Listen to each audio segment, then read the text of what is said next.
Hello Internet, this is BoneCarlos coming to you live from Antigua Shipyards to bring you another StarCraft 2 commentary. The players are going to be BuildingS, no longer Isu, and he's going to be spawning as the Red Zerg. His opponent is going to be Dreadski, spawning as the blue version of that same race. Now, as I stated, it is Antigua Shipyard. Very easy to capture natural expansion with a wide ramp over here leading to it, and a very easy to capture third base as well. It does have some backdoor destructible debris there, but all in all, a very large map that was introduced in Season 3. Now, as you can see, both players are already scouting in the same direction, and this is actually a very interesting direction to scout. Usually, you see Zerg players scouting off into cross-map positioning here with their overlords, and then scouting with their drones here. But then again, these guys are pretty high-level players. If my memory serves, Isu BuildingS, or just BuildingS now, is Masters level players, and I'm sure that Dreadski is up there as well. Both players are just doing everything pretty standard, so we're not going to see anything too crazy. No kind of 6, 7, or 8 pool shenanigans. Mainly because this map is fairly huge, and they are spawning cross map, so this distance is very far, no matter what race you are. So rushing is generally not a way you want to go, especially in the early game. BuildingS is already putting down his hatchery, while across the map Dreadski is putting down spawning pool first. Both players putting him down around the 15 food supply count, and we also see overlords just flying around the map, happy as can be, and just enjoying life at the moment, since there isn't going to be much that could shoo them away for the time being up until those first couple of queens do start sprouting. Now, it looks like BuildingS has already taken his extractor, putting up his spawning pool around the same time, so this just tells me that he's going to go ahead and start mining that gas, and as soon as he gets to 100, he's going to put those drones back onto minerals. And the reason being, he's going to want to get that metabolic boost as soon as possible, get those little critters their wings, while Dreadski, on the other hand, already has his spawning pool up, but no extractor quite yet. So he's going to be a little bit later on that metabolic boost, but it's going to pretty much diverge into generally what ZVZ goes into, is Zergling, Baneling, Mutalisk type of play. And let's see if this pays out or pans out in this game. Already a first queen being put down by Dreadski. None yet for BuildingS, but that's simply because he doesn't have a spawning pull up just yet. He does have a nice resources, and looks like a queen is already happening at the main, a queen already at the natural. So both players are just gearing up into seemingly a longish type play. Already the queen puts down the first vomit of Larvitage. Dreadski puts it at the edge of that creep, so more than likely as soon as he has enough energy, he's just going to spawn that creep tumor to connect these two bases, and more than likely just continue spreading that creep. Now, it is kind of a double-edged sword in a ZVZ, mainly because both players get the speed boost from that creep, but if you manage to take care of most of the map, the vision is your own. Already BuildingS is putting streaming across 4 Zerglings, so very interesting for him, especially since that spawning pool was a bit late, but it looks like he's just going to go ahead and straight rush into his opponent's base. More than likely wants Dreadski to use that larva for Zerglings early on instead of being able to use for drones, but already Dreadski's been putting down Baneling's Nest and a Spine Crawler, so BuildingS going to spot this. He's going to go ahead and do a run by not even attacking the Zerglings. He's just running around the map, or running around Dreadski's base, just trying to glean some sort of scouting information. Metabolic boost is about 75% done for Dreadski, and finally the Zerglings do start attacking, and these queens finish them off. So looks like not very many Zerglings were created by Dreadski, so those 4 Zerglings were just purely scouting and just used for pure scouting as well. And looks like we see a Baneling Nest and a Spine Crawler put down in nearly identical places for both these players. It looks like BuildingS is a little bit more defensive, putting down the Baneling Nest and the Spine Crawler for just to make sure there's no sort of run by, but also on Dreadski's positioning. This Spine Crawler is a little bit more safe, especially from a Baneling's bust, and we already see a couple of Lings are sprouting around. No metabolic boost just yet for actually the metabolic boost is done for BuildingS, I'm not sure exactly when that got done, but there it goes. It's all finished up. No creep tumors just yet. These two buildings, or these two bases, aren't connected, while Dreadski does have a nice connection on his bases. A nice little run back and forth action, and this is just generally what it diverges or evolves into in a ZVZ. You see a lot of Zergling attack, a lot of Baneling explosions, and both players just trying to jockey for position, trying to get in the exact spot that they want to maximize those Banelings and try to take down as many Zerglings as possible. Since two Banelings we couldn't pretty much take out, especially if the Zerglings are clumped together, I would say 6, 7, 8, maybe even 9 Zerglings at a time. But we see a nice, actually see a nice pack of Zerglings right here in the middle of the map taking that Zelnaga tower. A drone is moving out, and looks like BuildingS is wanting to take a quick third, while Dreadski already has his third up and running. So nothing too crazy just yet from both players. They're both playing very macro oriented, and it looks like Dreadski completed that wall off with that evolution chamber, completed the wall off at the back end with another evolution chamber, and at the same time it looks like BuildingS has around the same idea, but there is nice an ability to slip through here if that queen wasn't there. So seeing how that goes, it's going to be very interesting to see if that comes into play later on, especially since Dreadski is just a bit more defensive and has his unit place or his building placement just that much better, but just by a little bit. And the only reason I'm saying that is because BuildingS, you my bro, buddy, he's the one that sent in this this replay, and I'm trying not to be biased, but as you can tell, I am failing miserably. Third base for Dreadski is going to go ahead and pop about 30 seconds before BuildingS, so he's a bit behind on that aspect, but his but looks like BuildingS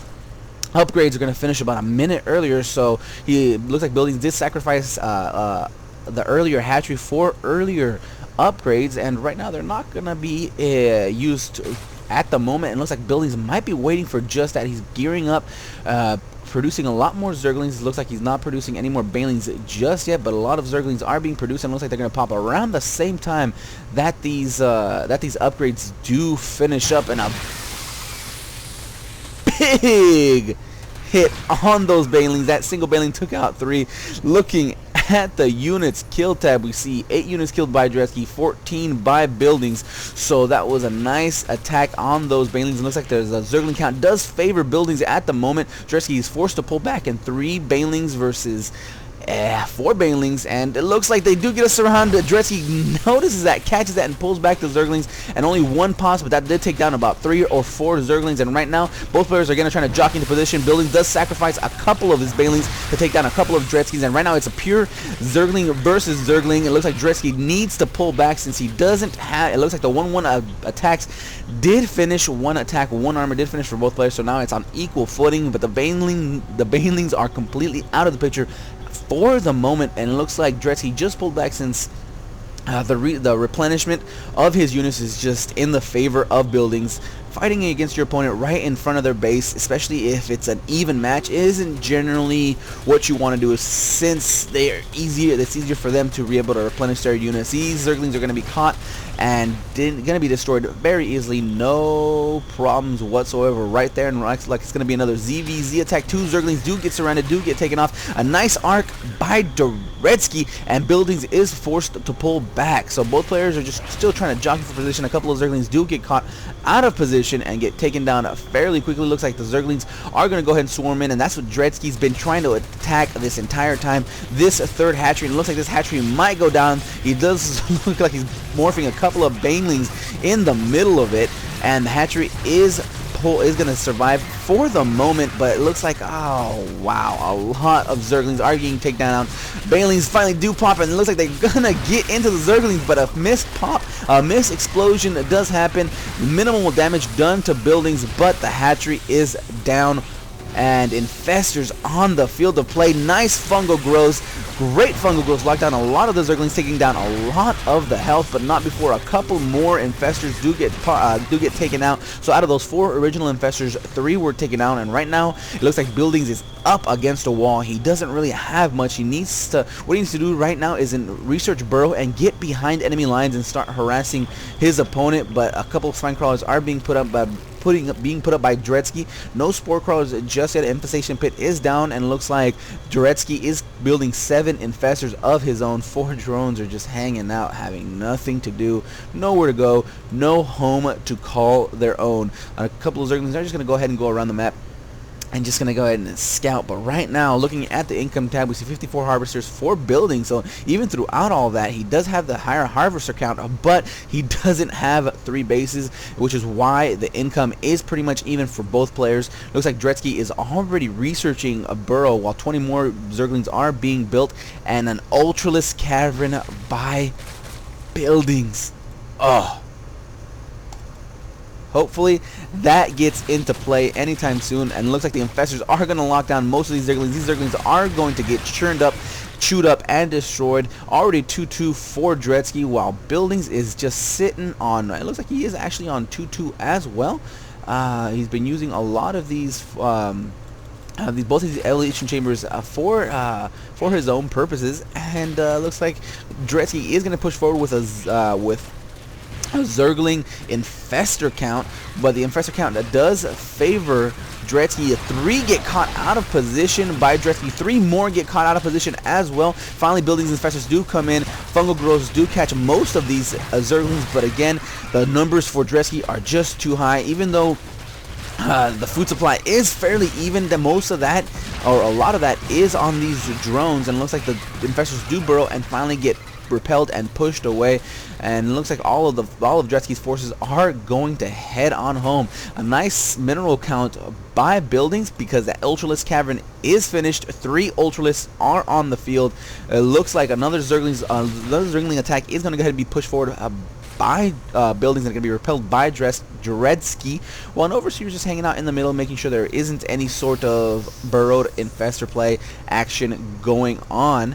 And no higher tech just yet. A macro hatch is going down for Dreadski, but other than that, that is it. He is just morphing his lair, and he's just going to have a hive in about another minute or so, but not before these Ultralisks pop. Already 4 are being built. 4 are going to be come out any second now, and this is probably going to be a game changer. These Ultralisks are going to tank those Banelings like no tomorrow, and I do believe that fungal growths don't lock down Ultralisks. If I may be wrong, but I think they're frenzied. It means a snare, stun, and mind control effect. So I do believe fungal growths do not affect Ultralisks at all. If Dreadski was watching that minimap and watching those Zerglings, he might have spotted those Ultralisks, and it looks like there are plenty of spine crawlers there for defense, and more are being put down. So it's safe to assume that these Ultralisks have been spotted, and Dreadski is preparing in the most obvious way. 26 more Zerglings are being built, are being morphed in, and buildings need to be careful. If these infestors get taken out, if these Zerglings do get taken out as well, Zerglings versus Ultralisks is no question, no contest. Those Zerglings are going to chew up those Ultralisks, especially in the numbers that we are seeing right now. It looks like buildings does not want to push forward. He's going to go ahead and take down the destructible debris, leading to the 3rd base of Dreadski, but there is a lot, just a lot of static defenses for Dreadski. I count, wow, that is just a lot of spine crawlers. Plenty of spine crawlers to be able to hold this up. Infested Terrans do get put down. Fungal growths lock down most of Dreadski's Zerglings, and the food count is just swinging wildly in buildings' favor. 160, 155, 270. The infestors did the damage. Looks like buildings wants to lock down on these drones.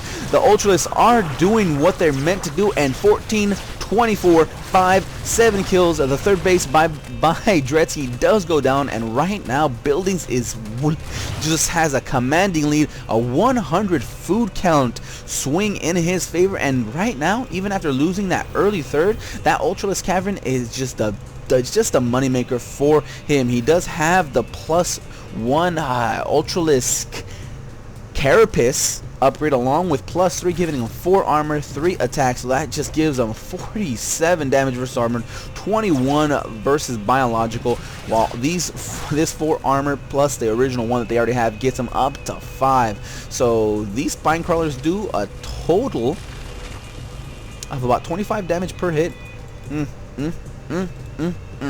So it looks like BuildingS is just maxing out right already, 194 to 198. Dreadski isn't even breaking the 100 food count mark, and it looks like BuildingS is just making sure his macro is still up to par. His main base is mined out. 2 more Ultralisks are being produced, and it looks like this is going to be the final push for BuildingS. This is just too much for Dreadski to hold off. More Ultralisks are swarming in. More infestors are joining the fray. Zerglings, Infestor, Ultralisk. Dreadski doesn't have much. Fungal growths do happen, but those Ultralisks are saying, I don't care, green goop me.